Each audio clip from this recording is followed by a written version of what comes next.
Thanks to everyone for joining us today. This is our second conference on monopoly pricing issues in the defense sector. And over 2 years ago, two of our reporters, Vikas Kumar and Mike Williams, wrote a series of groundbreaking articles on a company called TransDigm and the company's business model of purchasing monopoly parts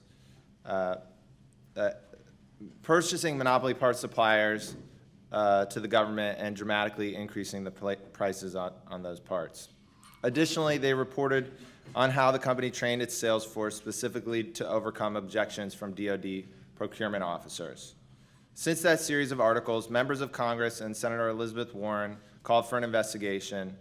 The DOD IG produced a lengthy report detailing overcharging by TransDigm. The House Oversight Committee launched an investigation, and most recently, following a House hearing, TransDigm refunded $16 million after being shamed at a House hearing.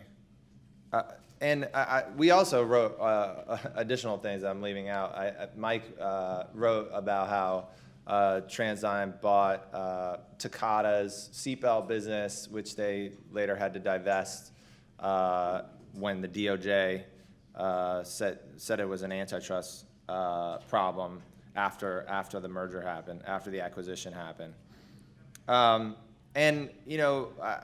just want to focus on that House Oversight hearing for a second.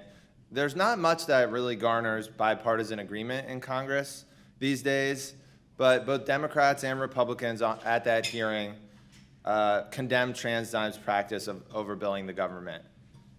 And, I think we're here to ask ourselves, at least one of the questions we're asking is, will there be real procurement reform to prevent these type of business models going forward, these types of practices going forward? And I think it's pretty easy to be skeptical. It's pretty easy to look back over the last 20, 30 years, and if you're a business person, think, the government's not going to do anything. This is complicated. The government's too slow to respond to these type of practices. And up until now, I think you could very easily be right about something like that. But, at least in my experience of looking at these types of issues over the past 15 years, I think things are different right now. I think things are changing, at DOD and in Congress and at GAO in some ways as well. I think the level of rigor in the analysis is improving across the board when it comes to procurement specifically, but also other issues related to the things that we look at, like competition policy, and procurement is at some level a competition issue. When you're trying to get a good outcome, typically you're trying to create competition among bidders. I think, previously what I've seen is a lot of deference to lobbyists, a lot of deference to contractors. And right now, and previously, people in Congress, especially congressional staffers, used to be buried in lobbyist meetings. But now they're really meeting with experts to get to the bottom of things. They're asking questions, they're making calls, they really want to get to the answer. And they're putting value for the taxpayer, and they're putting, what is a just process at the core of what they're trying to figure out. And so, in my opinion, we're really at the beginning of this shift in philosophy and this shift in a willingness to be more rigorous and to better understand how laws and policies shape markets. And that's why I think the Capitol Forum is in such demand right now. In the House and the Senate, at GAO, at DOD, there are committed staffers who want to dig into the weeds, who want to get to the bottom of complex questions about how markets work. And we're excited to bring this community back together again. And so thanks again for joining us today. And with that, I'm pleased to announce our first speaker, Mr. Bill Woods. Bill is Director of the Government Accountability Office's Contracting and National Security Acquisitions Team. His work at the GAO covers a broad range of subjects, including major systems acquisitions and procurement reform legislation. At GAO, Bill was also the project director for the Commercial Activities Panel a group commissioned by the Congress to review the procedures for determining whether commercially available services should be performed by federal workers or by contractors. His work at GAO has touched on a lot of topics that will be discussed later in our conference, including the difficulties contracting officers have in getting information from DOD contractors and how to properly analyze commercial item requirements. Currently, his team is working on a report on hidden monopolists in the DOD supply chain that was requested by Senator Warren, in addition to her requested DOD IG for a report on TransDigm. So please give him a warm welcome.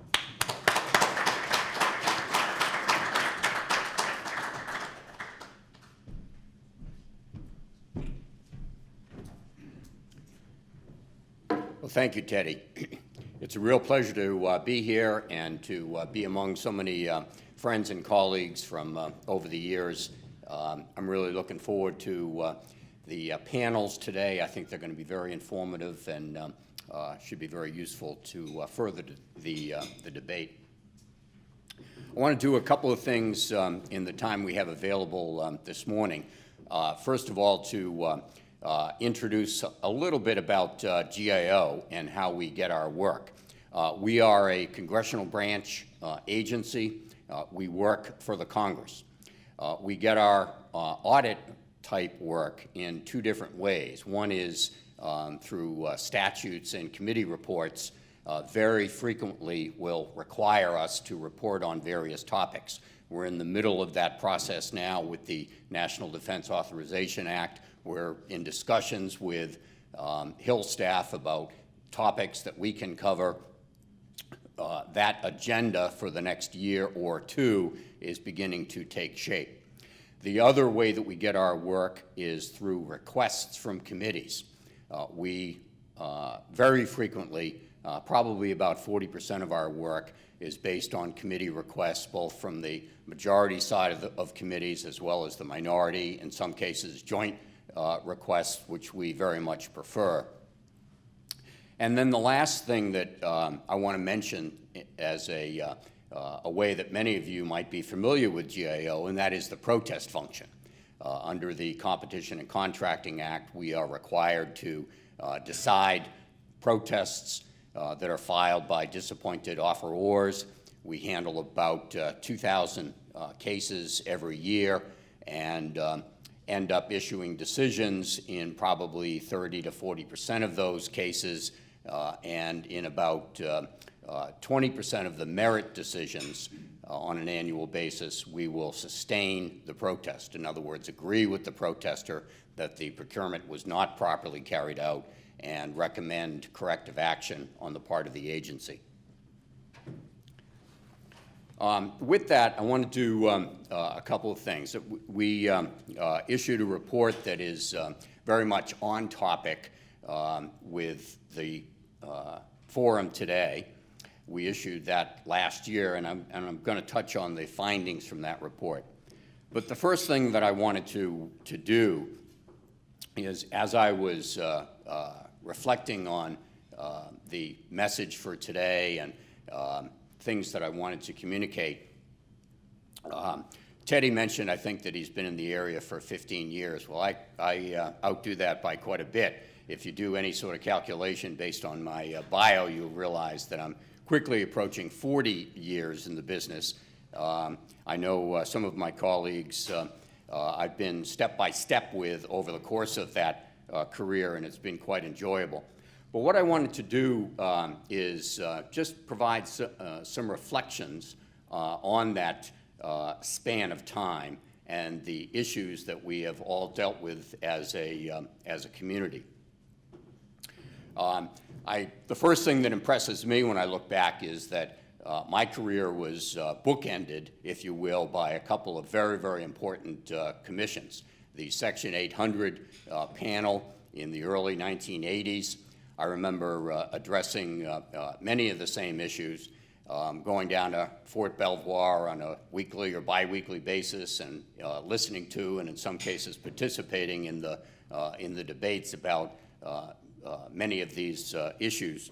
And then most recently, the Section 809 panel, chaired by Dave Drapkin, that accomplished quite a bit of very important work over the course of a couple of years. And I'm sure that the panels today will be getting into some of those findings. But when I look back at the issues that we have been dealing with, and when I talk about we, I mean the broader procurement community, the oversight community that I am a part of, the congressional staff on both sides of the aisle that have participated in those discussions over the years, with agency officials, and with our industry partners. I think we're all, when I talk about we, I think we're all part of that same community. We may come at it from different angles, different viewpoints, different interests, of course, but in essence, I think we all share a lot of the common goals, and I want to touch on a few of those. The first thing that I look back on is competition. Certainly the Competition and Contracting Act of 1984 had that as its base. I think we have made significant progress in that area. The one thing that I would note most prominently is a shift in culture. When I look back, I see that all of us in the procurement community see competition as a very, very important goal, as objective number one. We all benefit from that on the agency side, on the industry side. The more competition, the better. And I think we've shifted as a procurement community to adopt that culture. Another area that we've all been striving for over the years is simplification. And I think there are some pluses and minuses on that point. On the plus side, we have the simplified acquisition threshold, where agencies are permitted to take certain actions that they otherwise would not be able to take under some of the more rigorous provisions of the Federal Acquisition Regulation. That threshold has been increasing over the years, which I think is a recognition by the Congress that there are good things happening when agencies can take a more simplified and streamlined approach. The use of purchase cards has grown tremendously over the years, and that's a way for agencies to very quickly conduct procurements, not involve contracting staff in many cases, to relieve that staff of some of the less expensive procurements and allow them to focus on higher dollar value procurements. But we're not there yet in terms of simplification.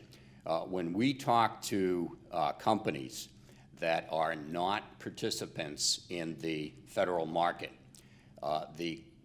we consistently hear that the federal system is far too complicated, that simplification, despite that being a goal of the procurement community, they feel we've missed the mark.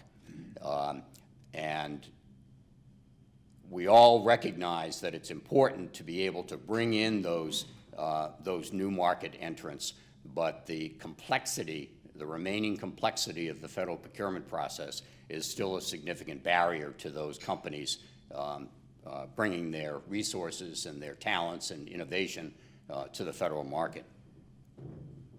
Another area that we have focused on, and again, we meaning the entire procurement community, is transparency as a value.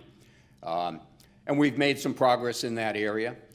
Transparency, I would start with the existing data systems, the federal procurement data system. Many, many years ago, when we first began reviewing it, it was not in very good shape at all. They have made significant progress over the years in terms of the reliability of that system. When they do their annual audit, they end up somewhere in the mid-90s in terms of reliability and accuracy of the data that they report. Those are pretty good numbers. What I still find troubling, though, is the utility of the federal procurement data system. We get questions all the time from the Hill, from the media, from other sources on various questions. And I can't tell you, time after time after time, I try to utilize, or my staff tries to utilize, the Federal Procurement Data System, and the system is just not capturing issues that are of interest to those requesters, the media and the Hill. I don't have answers to that.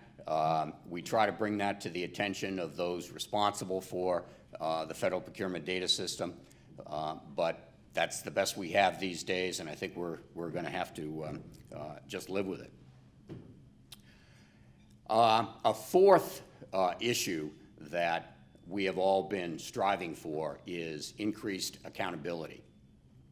And I think, when I think of accountability, the one thing that impresses me most about the progress that we've made over the course of many years is the area of past performance.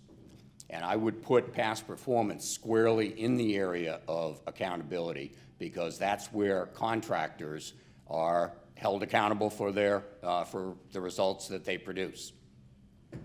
I think that was a tremendous innovation at the time, where I think it was Steve Kellman in the Office of Federal Procurement Policy, along with Rich Loeb and others, that brought past performance into the area of federal procurement. Hard to believe, but that was not a part of our system, certainly when I entered this area. We did not report on past performance of contractors. We did not capture that information. We did not make that information available to other contracting officers about to make awards, but now we do. And we have a variety of systems that capture the information, that make that information available across the government. And we have a system now where past performance is a required evaluation factor on nearly every procurement. And when you look at particular procurements, as we do on a routine basis, we find that so often past performance is not only a factor, but a significant factor, and in some cases the deciding factor about who gets the award. So I think that is significant progress in terms of accountability. The other area of accountability, to be somewhat self-serving, is our protest function. That gets a lot of criticism from agencies and companies alike, but we think it's working.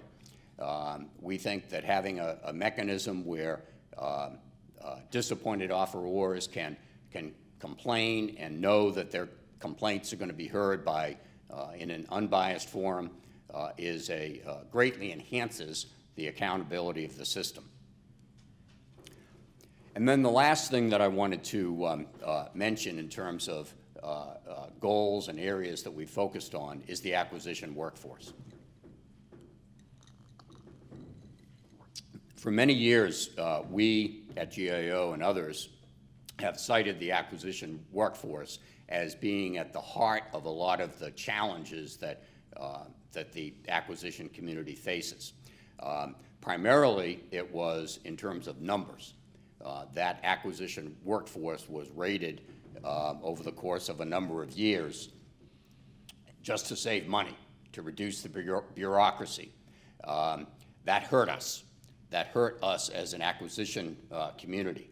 I think we're past that now. Certainly when we look at the numbers at DOD in particular, we see that the numbers have increased dramatically in recent years. There are still some challenges in terms of the adequacy of training and the extent to which the acquisition workforce has the requisite expertise in a lot of areas as our procurements become more complicated. But there's no question that we have reversed the tide in terms of numbers. And also from my own personal observations, and this is not, you won't find this in a GAO report, I continue to be impressed with the quality of the acquisition workforce, from top to bottom, from those that participate and run our most complicated procurements in the information technology area or in the weapon systems, all the way to people that are buying commodities and other more standard and simple products. I am just tremendously impressed with the quality, the expertise, the diligence that we see that I see on a day-to-day basis from our acquisition workforce. So my hat's off to those people, and I hope they continue to participate and to stay for what I consider to be very worthwhile careers in federal procurement. Let me switch gears now and talk about the reports that we've done in the area of contract pricing. We were required we got a request from the chair of the House Armed Services Committee to do a body of work looking at pricing, particularly in the area of commercial items. And we issued a report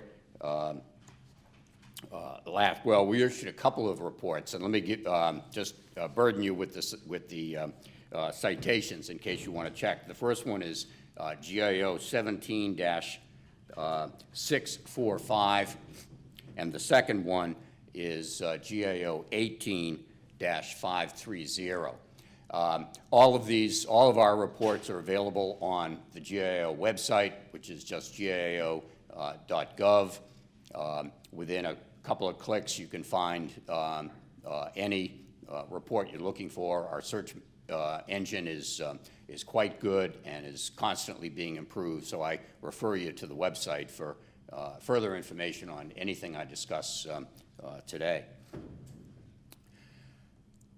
The reason we got this request from the House Armed Services Committee is that they, like all of you, had been hearing the horror stories about overpricing, about the inability of Department of Defense contracting officers to get the information that they need in order to be able to perform two important functions, make two important determinations.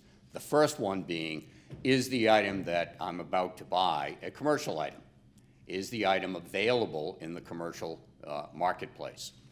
That's the first determination. And the second determination is, as required of all procurements, can I make this purchase at a fair and reasonable price?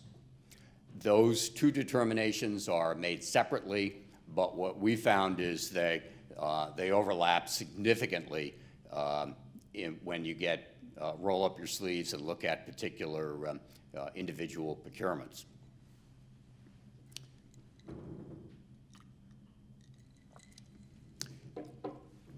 We were looking for the worst cases. Normally our methodology is somewhat pristine when we are selecting cases. We rack and stack procurements at agencies by price or other characteristics and make selections in a statistically defensible manner so that we can make projections from that sample. That's not what we did in this case. In this case, we were looking for the horror stories. We asked agencies specifically, where are the biggest problems? What are the procurements that you would cite to us as problematic, as challenges, as examples of where you had your worst experience? Because we wanted to find out what actually happened in those cases. Why were things delayed? Why did we not get the information that the laws and regulations say that we're entitled to from contractors? What went wrong here? And we found basically that there were four factors involved. The first factor was market research. The the extent to which a procurement can be carried out efficiently and effectively is directly related to the quality of the market research. That in itself is not an easy task, because when you're dealing with some of these relatively unique military hardware items, spare parts that go into weapon systems, often there is not a commercial analog to that. Even though the contractor may be asserting that they're produced off the same line, or that they have the same R&D background, or the characteristics of that product are similar to those that are being sold. These are the kinds of debates that the contracting officers and the contractors had on a very routine basis, and often consuming many months of time back and forth about whether an item is actually a commercial item. The contracting officer has a duty to perform market research to try to inform that decision, but often that tool of market research proved inadequate for the particular procurement. The second factor that was problematic in the cases that we looked at is the contractor's reluctance to provide data. Often it was at the prime contract level that the contractor either didn't collect the data that the contracting officer was seeking, or more likely, it was not in that contractor's hands. It was at the subcontract level. And that prime contractor had as much difficulty as the government in trying to extract pricing data and sales data and commercial item type data from the subcontractors. They have the same problems. And the subcontractors provided the same rationale. It was proprietary. We have made commitments to our suppliers not to disclose certain information like sales or pricing data to others. In some cases, the subcontractor would not give the information to the prime because they were in competition with the prime on other programs. They were a supplier to multiple prime contractors, or they had other interests that in their mind required them to refuse the prime contractor's request for pricing, cost, and sales data.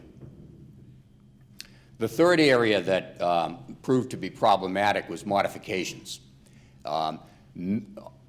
Almost all of the items that we looked at underwent some sort of modification over the course of particular programs. Some were really, really minor. Others were a little bit more significant. But any time the part underwent some sort of modification, that introduced an element of uncertainty and created a lot of angst in terms of getting the requisite data. And then the last thing that we found to be an issue is the reliability of prior determinations.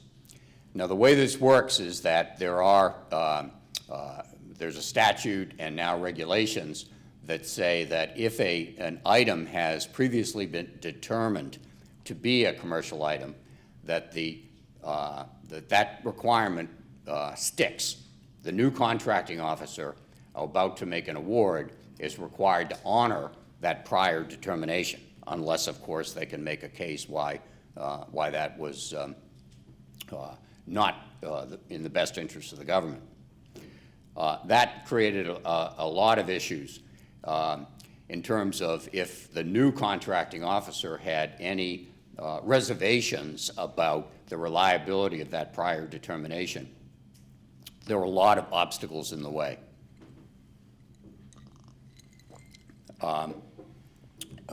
Obstacle number one, most prominently, was the people weren't there. There was no one to call on the prior determination and say, hey, what was going on here? What kind of data did you collect? The person just wasn't there.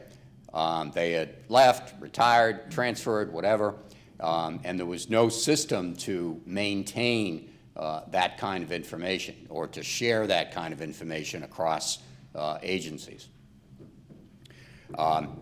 So we made a recommendation that the Department of Defense develop a mechanism to provide for sharing of that information across the department. We had found that in a number of cases, the Navy and the Air Force were buying the same item. Radio was one of the items that we looked at. Air Force and Navy were buying basically the same radio, but came to different conclusions about whether that item was a commercial item. And we thought there's got to be a better way rather than just relying on personal interfaces between the prior contracting officer and the new contracting officer about whether an item is commercial. So the Department of Defense agreed with our recommendation and has developed that kind of mechanism. We have not gone back and tested that, but we certainly will at some point and see how that's working. So with that, let me pause and see if there's any questions here. I know I, like you, am looking forward to a robust discussion on the panels the rest of the morning. All right.